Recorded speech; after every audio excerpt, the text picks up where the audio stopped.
Praise the lord. యేసుక్రీస్తు ప్రభు నామమున మీ అందరికీ శుభోదయం తెలుపుతూ ఆగస్టు 2026 బుధవారం కొరకు ఏర్పాటు చేయబడిన ఈ రోజు దేవుని వాక్య వాగ్దానం 2 సమూయేలు గ్రంథము 7వ అధ్యాయము 3వ వచనం. నీకు యెహోవా తోడుగా ఉన్నాడు, నీకు తోచినదంతయు నెరవేర్చమనెను. ఆమేన్. ప్రియమైన దేవుని జనాంగమా, దేవుడు మనకు తోడుంటే ప్రతి పనిలో విజయమే.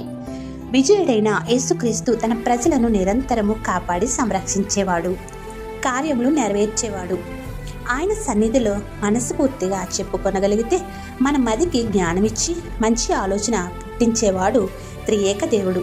కృపావాత్సల్యం కొరకు ఆయన చూపు మన వైపు తిప్పుకునే అంతటి విశ్వాసంతో వేడుకుంటే మొర ఆలకించే త్రియేక దేవుని కృప తరతరముల వరకు కలిగి ఉంటాం.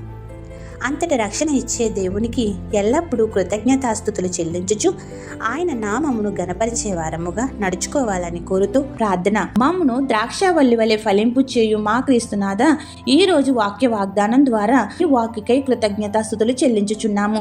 ఈ వాక్యం వింటున్న ఏ బిడ్డ కూడా మోడి బారిన ఎడారి బ్రతుకులతో ఉండకుండా, తాకకుండా నీ రక్తంతో శుద్ధీకరించి మోడి బారిన జీవితాలను చిగురు పెట్టించుము. ఎడారి భూములలో కాలువ వారన నాటబడిన చెట్టు వలె సంపూర్ణమైన ఆశీర్వాదములను కుమ్మరించి ఫలింపచేయుము. ఈరోజు వివాహ దినోత్సవములు, జన్మదిన దినోత్సవములు, ఇతర శుభకార్యములు చేసుకుంటున్న నీ బిడ్డలపై నిండుగా దీవెనల వర్షం కుమ్మరించుము.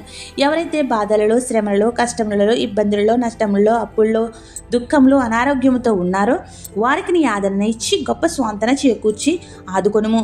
ప్రార్థన వినిచున్న ప్రతి నీ బిడ్డకు అన్నింట విజయం ఇచ్చి సాక్షులుగా నిలవబెట్టుము.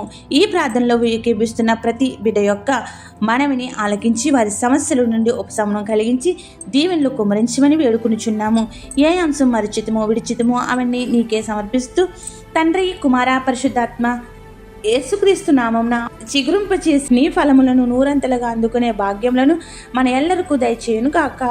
ఆమేన్. ఇట్లు దేవుని సువార్త పరిచర్యలో మీ సహోదరి. ఆమేన్. God bless you. అందరికీ మరణాత. స్తోత్రము స్తోత్రము